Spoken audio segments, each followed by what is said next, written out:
con el mensaje de hoy. Padre, te damos muchas gracias en esta mañana. Gracias por tu voluntad de poder permitirnos estar acá reunidos en tu nombre y poder compartir tu palabra y poder estudiarla, escudriñarla y poder aprender de ella.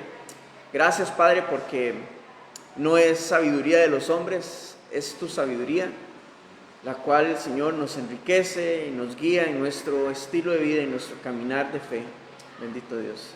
Gracias porque es tu palabra lo que el Espíritu Santo usa para traer convicción de pecado y arrepentimiento a nuestras vidas. Tanto, Señor, aquel que no te conoce como nosotros, Señor, que te conocemos, Padre. Te damos toda la honra y la gloria a ti. Gracias de verdad. Tú eres fiel en todo. En nombre de Cristo Jesús ponemos este tiempo en tus manos. Te pedimos que por favor nos llenes con la llenura de tu Espíritu Santo en esta mañana. En el nombre de Jesús oramos. Amén y amén. Muy bien, estamos estudiando el libro de Romanos. Hemos terminado la semana anterior de estudiar el capítulo 6, en donde Pablo está exhortando al creyente, aquel que ha nacido de nuevo, aquel que ha sido justificado, está exhortándolo a no continuar viviendo en la práctica del pecado. Porque antes era esclavo del pecado, o antes éramos esclavos del pecado, pero ahora en Cristo hemos sido liberados para ya no estar bajo ese yugo de esclavitud. Por lo tanto, Pablo exhorta al creyente a no continuar su estilo de vida viviendo en la práctica del pecado, no estando bajo su dominio, pero también a no normalizar el pecado en su vida.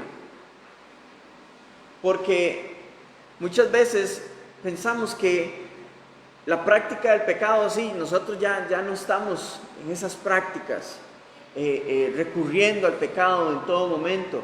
Pero muchas veces pensamos ligeramente de que el pecado ocasional debe ser parte de nuestra vida, y lo cual no es así. El diseño original de Dios en el huerto del Edén era de que el hombre y la mujer no tuviesen necesidad del pecado, pero aún así pecaron.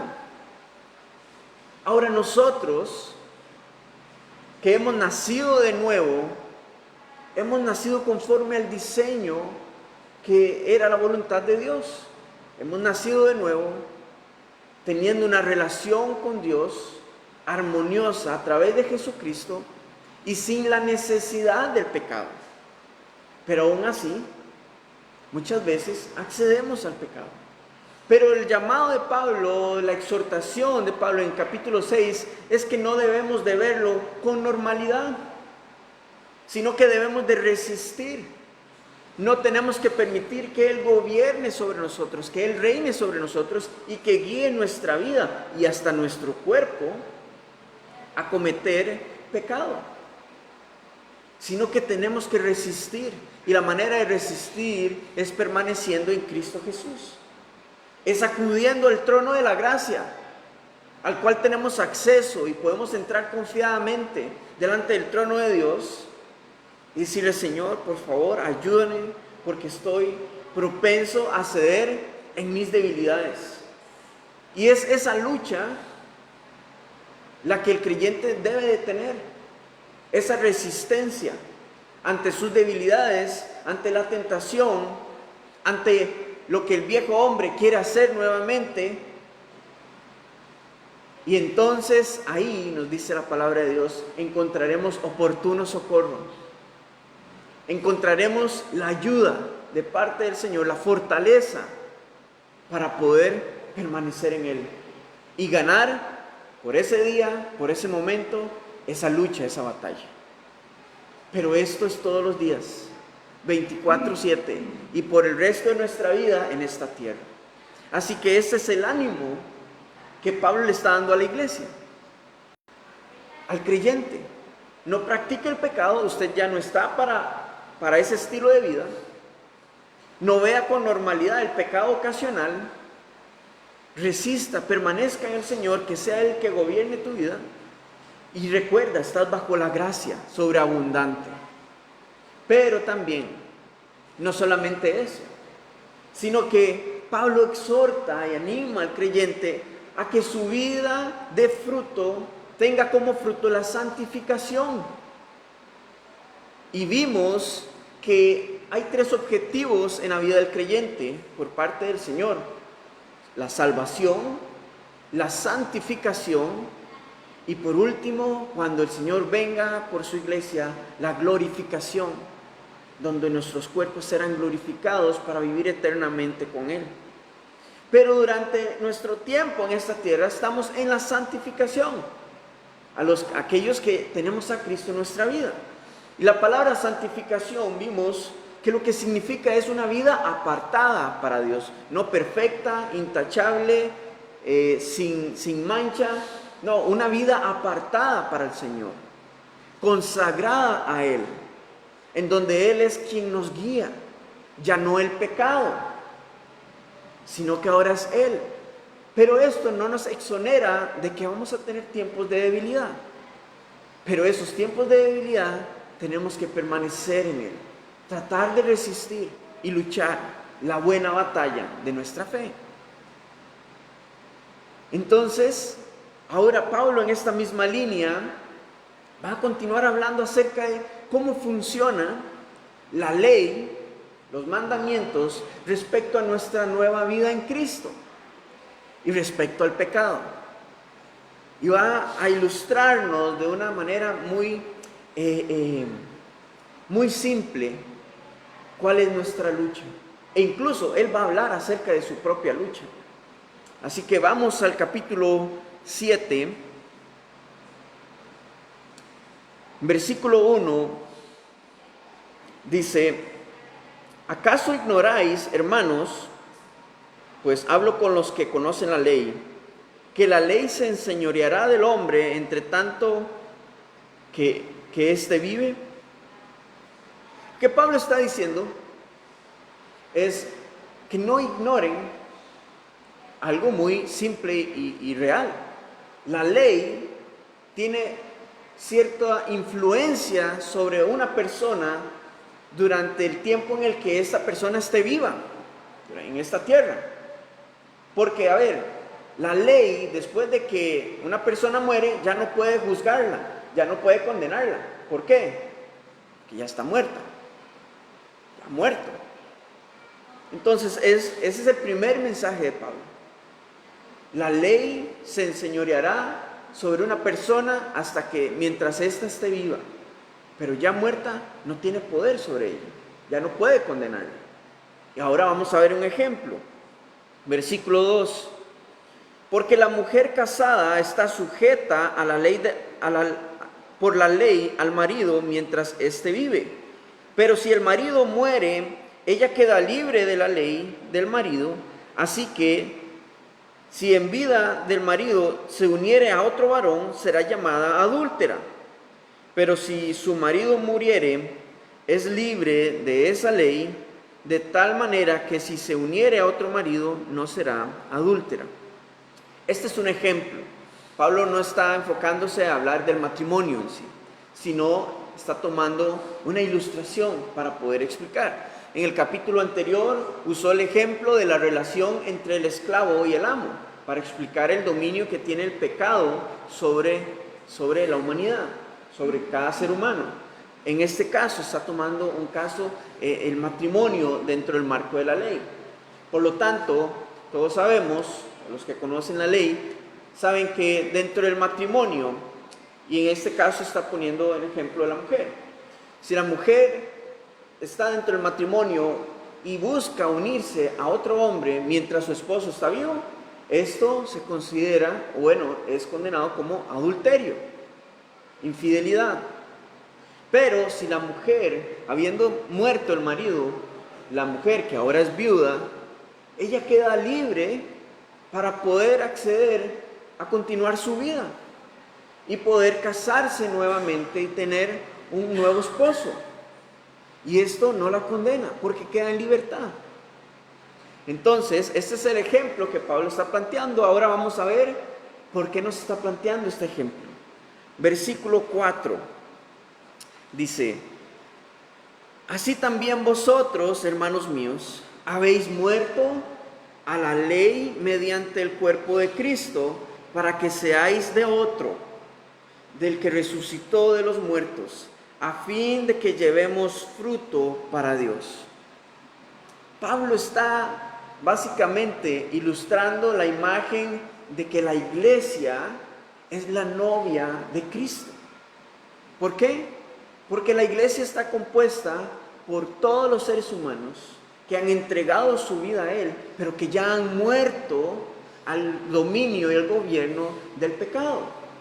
Por lo tanto, todos aquellos creyentes, gracias a Jesucristo, hemos muerto, hemos decidido que el Señor entre en nuestra vida, y por lo tanto la ley que nos condenaba para muerte ya no gobierna sobre nosotros, porque hemos sido justificados. Por lo tanto, esto nos da la libertad de poder ahora unirnos a Cristo, aquel que ha resucitado de los muertos. Pero no solamente eso, unirnos a Él, sino que también tiene un propósito y un fin, de que ahora llevemos fruto, no que produzcamos, no que usted genere, sino que usted lleve fruto para Dios. ¿Por qué? Porque antes el fruto de nuestra vida era de pecado, de maldad, y era condenado para muerte. Por más buenas intenciones, por más bueno que usted o buena que usted se consideraba, por más acción social que usted hiciera, todas estas cosas eran para muerte, porque nacían de su carne, de su razonamiento, pero sin Cristo. Pero ahora que hemos sido unidos a nuestro Señor Jesucristo, el fruto de nuestra vida debe ser llevar el fruto de Dios en nosotros.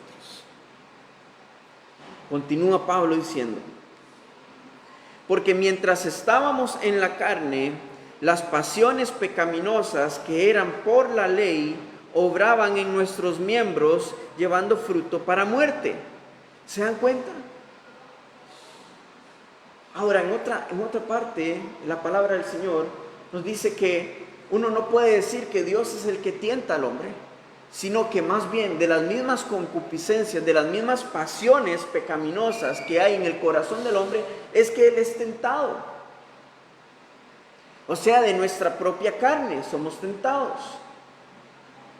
Porque aunque ya hemos renunciado al pecado, vivimos en este cuerpo. Y da bocanadas de vida ocasionalmente, casi todos los días, aunque hemos muerto a Él, da bocanadas de vida, dando señal de que aún quiere saciarse, aún quiere alimentarse. ¿De qué? Del pecado. Es como una bestia que debemos de dominar, como la bestia indomable, pero que solamente a través del Espíritu de Dios, a través del Señor Jesucristo podemos domar, para que ya no seamos guiados por nuestra carne a hacer cualquier cosa que se le antoje, tanto en el ámbito moral como también en la parte espiritual, como también en nuestro orgullo, en nuestra manera de hablar, en nuestro estilo de vida en general. Entonces, Pablo dice, porque mientras estábamos en la carne, o sea, sin Cristo, las pasiones pecaminosas que eran por la ley, obraban en nuestros miembros, llevando fruto para muerte. O sea, nuestro cuerpo era un instrumento del pecado.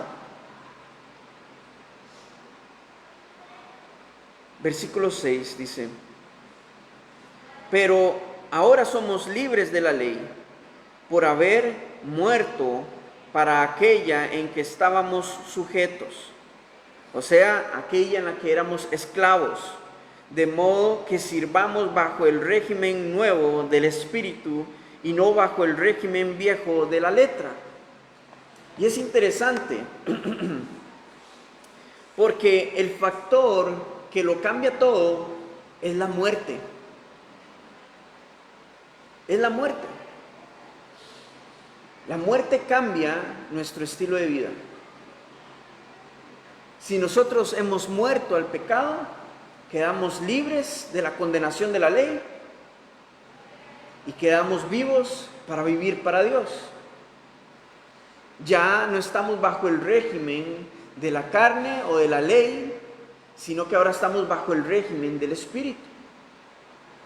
No estamos hablando de las leyes de este mundo, ¿verdad? En el sentido legal y judicial, porque continuamos viviendo acá.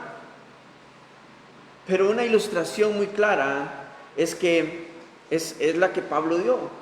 En el ámbito legal, en el momento que usted muere, la ley ya no tiene poder sobre usted para condenarlo. Si usted le debe al banco, el banco no va a ir al ataúd donde usted está para decirle, debe pagarme, no se muera antes de que me pague. Ya no hay nada que hacer. De la misma manera, el pecado ya no puede venir a condenarte y decirte, hey, usted va a ser condenado a muerte.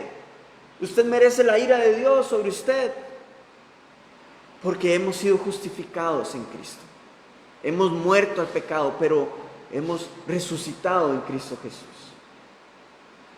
Y ahorita vamos a ver, para poder comprender un poco mejor lo que Pablo está queriendo decir. El ser humano, cuando nace vivo, nace en un cuerpo, ¿verdad? Todos vivimos en un cuerpo que está vivo, pero también tenemos alma, un alma en donde habitan las emociones, los sentimientos, los pensamientos, de donde nacen las decisiones que tomamos, pero también nacemos con un espíritu. Pero ¿sabe? Ese espíritu, por causa del pecado de Adán, nace muerto. Y en ese mismo orden, si se dan cuenta, el cuerpo es el que domina sobre el alma y sobre el espíritu, porque el espíritu nada más está ahí, adormecido, muerto, esperando que el Señor sople aliento de vida en él. Y por lo tanto, nuestra vida va a ser guiada por las pasiones pecaminosas del cuerpo. Y véanlo, en un bebé, para pedir comida o para decir que tiene un cólico o algo, ¿qué hace? Va a llorar. Un niño más grande, cuando quiere algo y no se le da, ¿qué hace? Llora, exige, pelea, lucha. Nuestra carne, cuando vamos en la carretera y vemos alguna injusticia de alguien que va conduciendo y nos ve de mala manera, a veces, ¿cuál era la impulsividad que teníamos? O a veces nos domina también.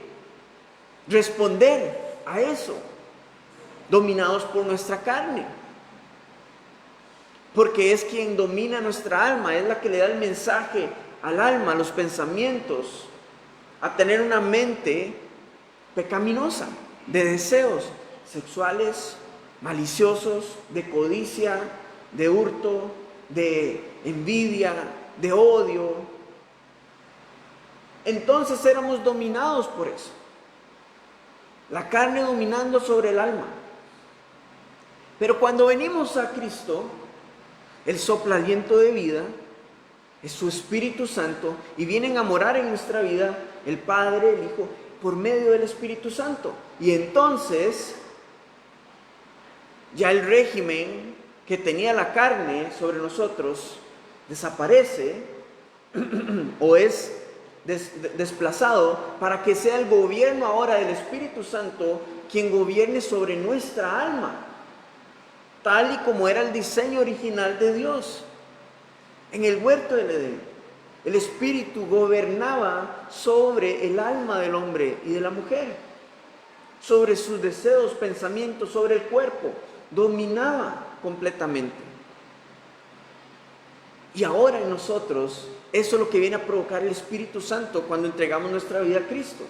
El Espíritu vive, resucita, revive.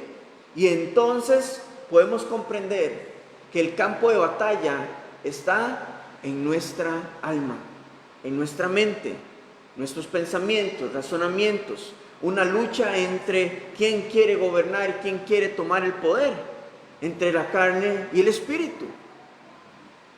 Entonces, esto nos aclara mejor el panorama de por qué es que continuamos luchando con muchas de nuestras debilidades. ¿Por qué continuamos luchando con la depresión, el desánimo, la ira, en la parte sexual, en la parte del razonamiento de nuestra fe? Por eso mismo, porque es una lucha constante, todos los días. Entonces, la ilustración que venía a mi mente respecto a esto es que siempre hemos estado durmiendo con nuestro enemigo. Y vivimos con nuestro enemigo. Muchas veces le echamos la culpa completamente a Satanás, pero en realidad tenemos que darnos cuenta que hay un enemigo más cercano. Somos nosotros mismos, nuestra carne, el viejo hombre, nuestra vieja naturaleza, que está ahí, no nos quiere soltar y no nos soltará durante el resto de nuestra vida en este mundo. Pero la invitación de Pablo es que vivamos bajo el nuevo régimen. Y ustedes, la mayoría saben que es un régimen, ¿verdad? Tenemos hermanos que han vivido en carne propia que es estar bajo el régimen de alguien que no quiere salir del poder político en su país. Pero el Señor nos dice, ya no vivan bajo ese régimen de la carne. Ahora vivan bajo el régimen del Espíritu Santo, el cual va a provocar fruto en ustedes para Dios, fruto para vida y ya no fruto para muerte. Entonces, la pregunta ahora es, ¿bajo qué régimen estamos viviendo? ¿Bajo qué régimen estamos viviendo? ¿Sabe cómo nos damos cuenta? Vean el fruto en sus vidas. ¿Qué fruto hay en nuestras vidas? Si el fruto que usted está viendo que domina o predomina en su vida diaria es fruto de la carne, probablemente necesites cambiar tu estilo de vida. Pero tenemos una solución para eso, ¿sabe? En Juan capítulo 15, versículo 5.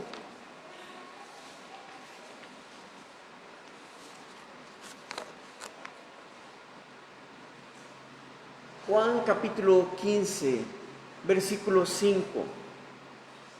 Esas son las palabras de Jesús a sus discípulos.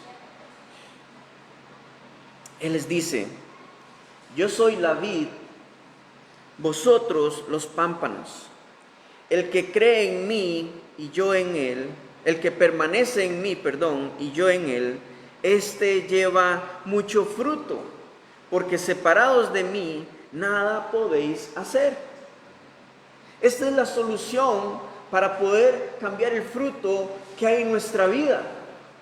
Si es que el fruto que predomina en nuestra vida es fruto del pecado. Es si las reacciones en nuestra vida, la mayor parte son de ira, son de impulsividad, son de no poner resistencia ante el pecado ocasional, ante la mentira, ante el engaño, ante los malos pensamientos, los malos deseos. Si ese es el fruto, tenemos la solución y es permanecer en Cristo Jesús. ¿Cómo permanecemos en Él? Esa es otra pregunta. Bueno, desarrollando una vida de oración, de escudriñar la palabra de Dios y no solamente que no sea suficiente el mensaje que dio el pastor el domingo, sino que repasemos la enseñanza, si es así, si así lo quiere, y escudriñe la palabra de Dios para digerirla, para masticarla, para desmenuzarla, porque para eso está. Y también viviendo una vida de adoración a Dios, consagrada para Él. Y cuando digo de adoración a Dios, no quiere decir que usted pase cantando todo el día, pero sí reconociendo quién es Dios. soberano, creador, todopoderoso, fiel, justo, nuestra roca fuerte, nuestro trono de alabanza, de adoración,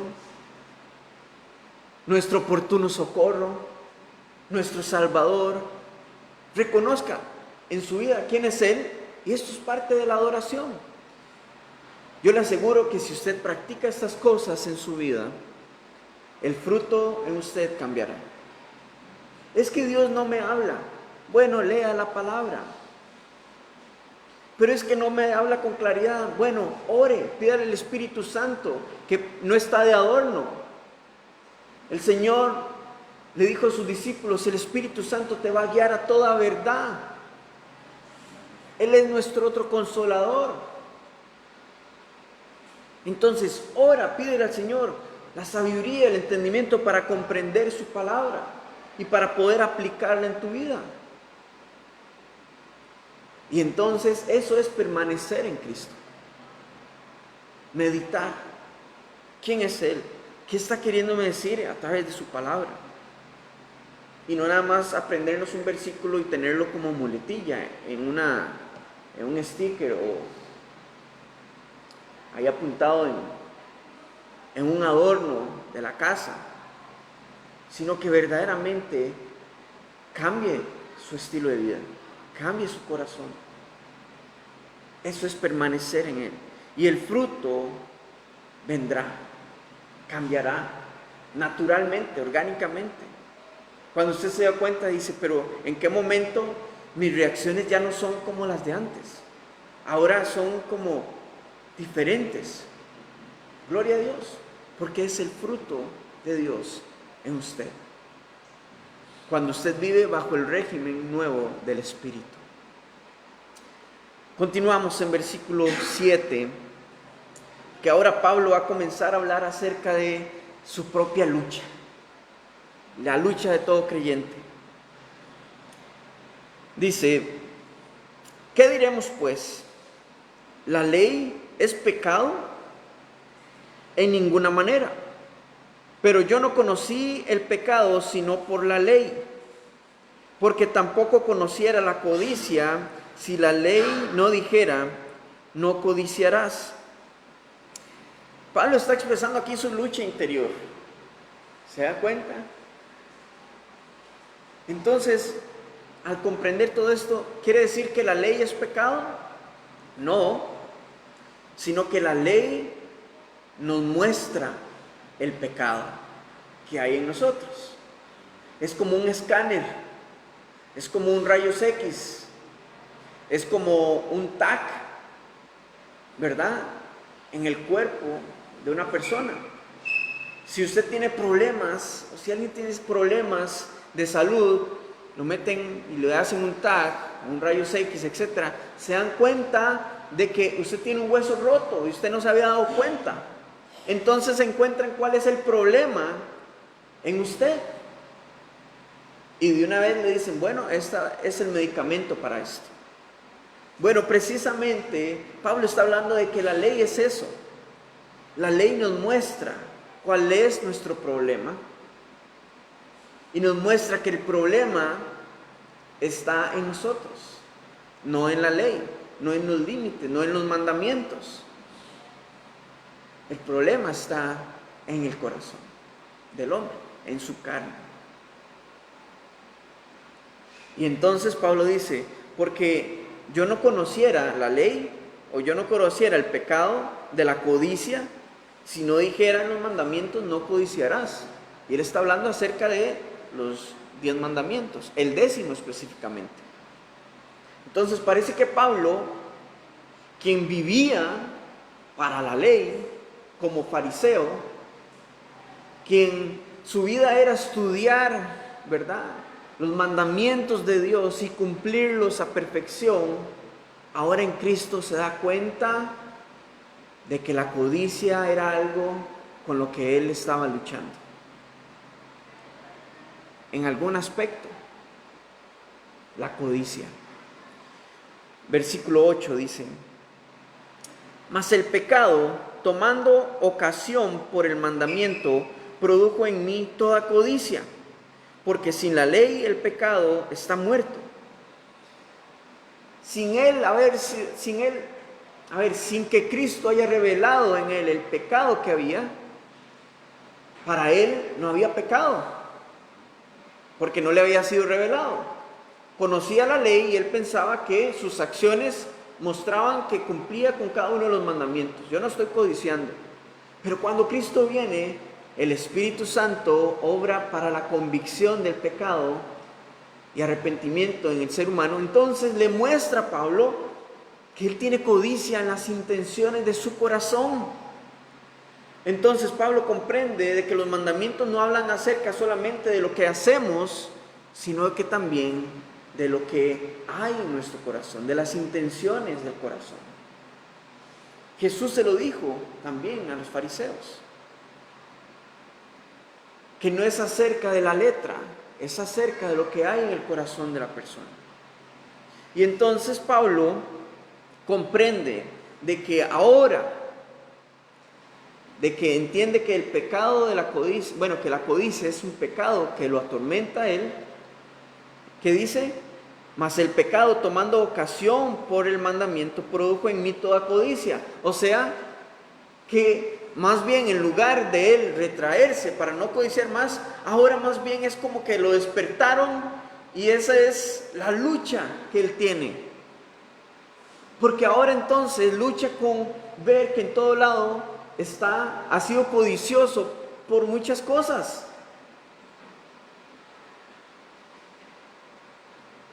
Cuando usted va a un país que no conoce y supera los límites de velocidad, un ejemplo muy claro.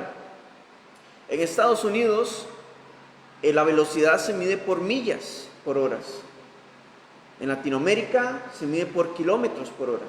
Entonces, hay una variación en los límites de velocidad respecto a lo que nosotros sabemos leer en el tacómetro, en el reloj de velocidad del carro.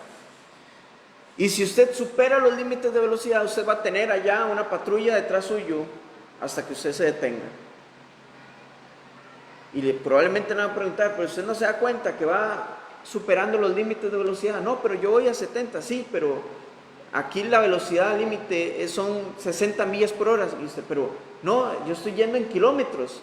Pero entonces hay una confusión y usted viajaba en ignorancia hasta que ahora entiende que ese es el límite verdadero de velocidad. Y usted estaba pasando esos límites. Ahora, hay personas que aunque vean los límites de velocidad dicen, sí, aquí no puedo ir a más de 80, pero esto es una pista.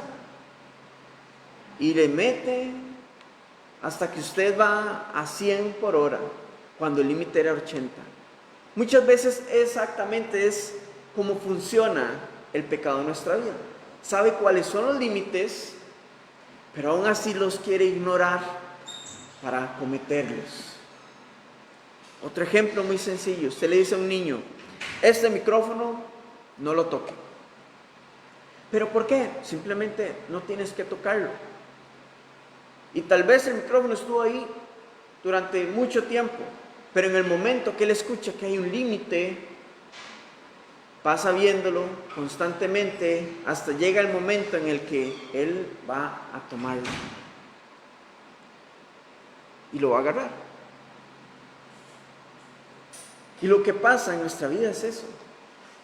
No siempre es así, pero la mayor parte del tiempo sabemos que responder en ira a nuestro cónyuge o a otra persona en la calle que está haciendo alguna injusticia, el Señor nos dice, no debemos de tratar a los demás como nos están tratando, sino que tenemos que poner otra mejilla, o sea, tenemos que tratar de responder en amor. Pero a veces, sabiendo que está mal lo que estamos haciendo, respondemos en ira. Porque el pecado toma el mandamiento y nos engaña.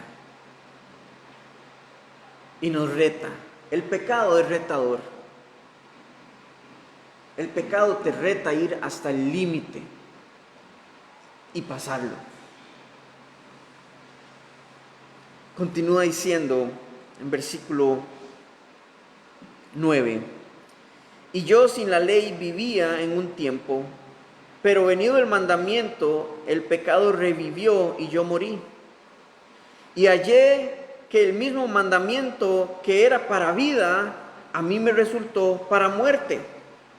Porque el pecado, tomando ocasión por el mandamiento, me engañó y por él me mató. Pablo vivía para la ley, en ignorancia de la verdad, pero vivía para la ley.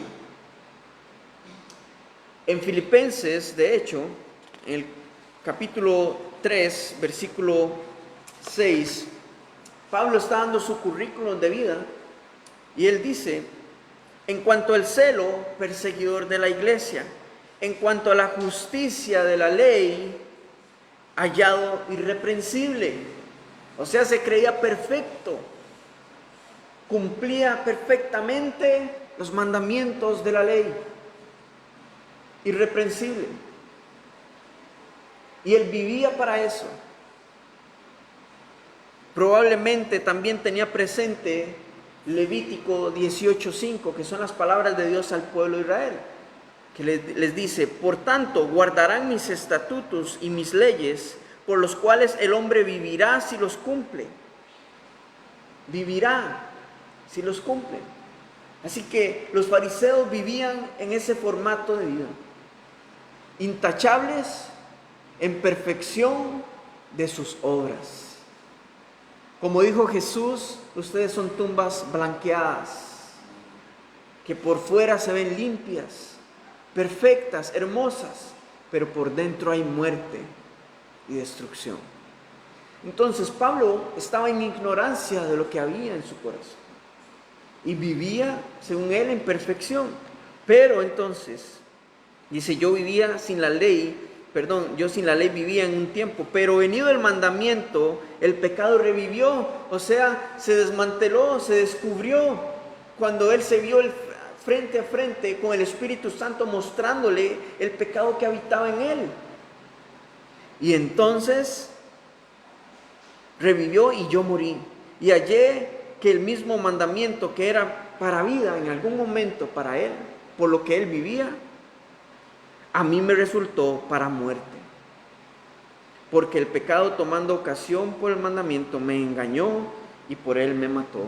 Pablo se dio cuenta que para lo que él según vivía y para lo que él según él tenía vida eterna asegurada para con Dios, se dio cuenta que eso lo juzgó, lo condenaba y le enseñó que estaba muerto espiritualmente.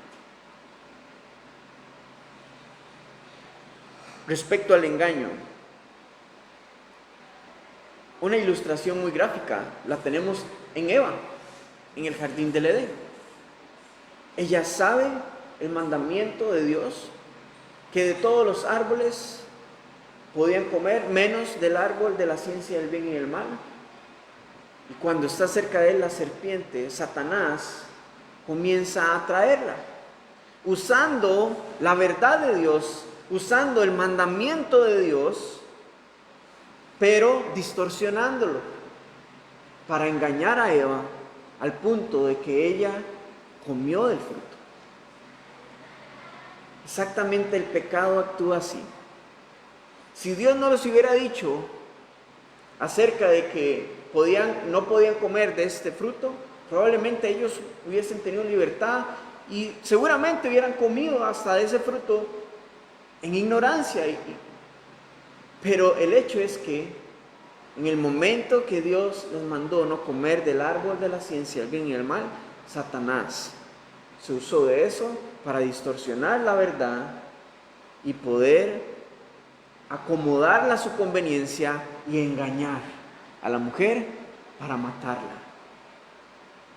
espiritualmente y implicativamente al hombre también, solo que él no fue engañado.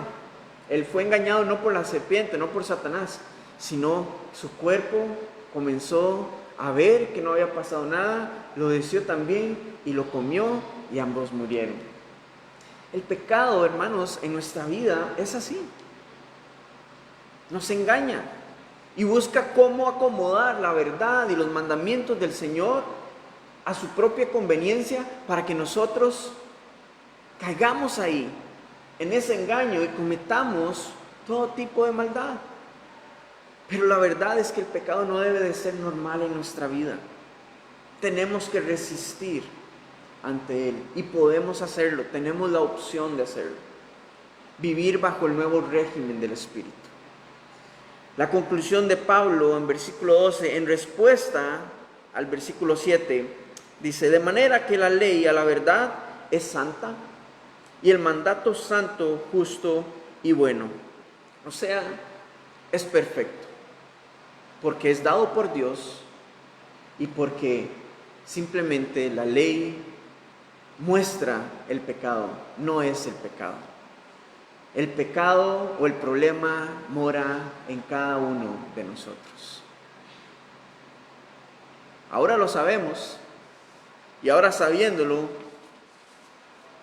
usted decide a quién darle el poder para que gobierne en su vida, sea su carne o al Espíritu. Usted decide bajo qué régimen quiere vivir. ¿Quién quiere que domine su alma, sus emociones, sus pensamientos? ¿Su carne o el Espíritu? Pero sepa que la gracia de Dios te abraza con el propósito de que vivas bajo el régimen del Espíritu, porque Él ya ha pagado el precio para que tú seas liberado de esa esclavitud y ahora vivas en libertad para Él. Y recuerdes continuamente que lo mejor es permanecer apegado a Él en todo tiempo, en todo momento, y poder recordar su verdad. Y su verdad nos dice que juntamente con Cristo he sido crucificado. Ya no vivo yo, ahora vive Cristo en mí. Y todo lo que yo vivo ahora es bajo el régimen del Espíritu, no bajo la carne. Usted puede hablar a su alma. David lo hizo: alma mía, ¿por qué te afliges? Recuerda los beneficios de Dios. Entonces, hablemos la palabra de Dios. Señor, yo sé que estoy luchando con mis debilidades. Por favor, ayúdame, porque estoy a punto de ceder.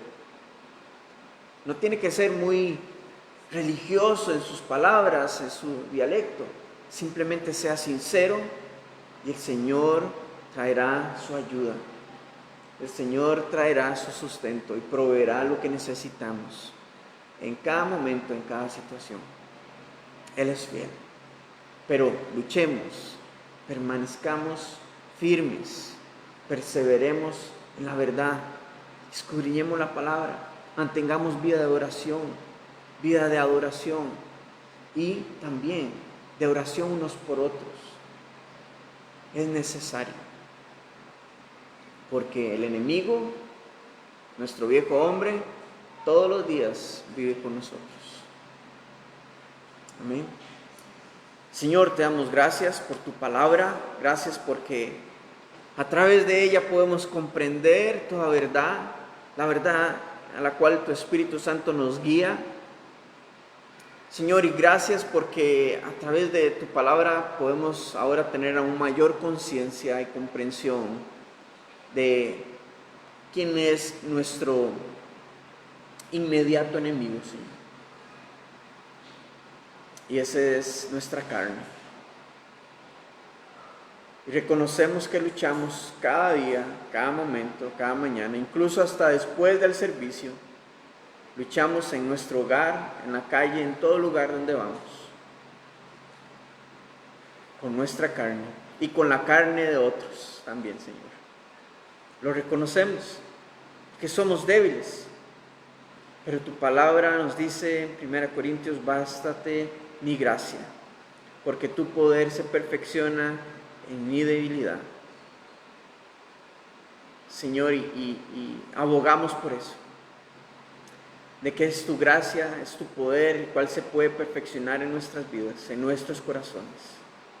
Ayúdanos, por favor, para vivir bajo el régimen de tu Espíritu Santo y que el fruto de nuestra vida sea para ti, ya no para nosotros, ya no basado en buenas obras y en cuán bueno pensamos que somos, sino que el fruto verdadero sea para ti, Señor, sea del Espíritu.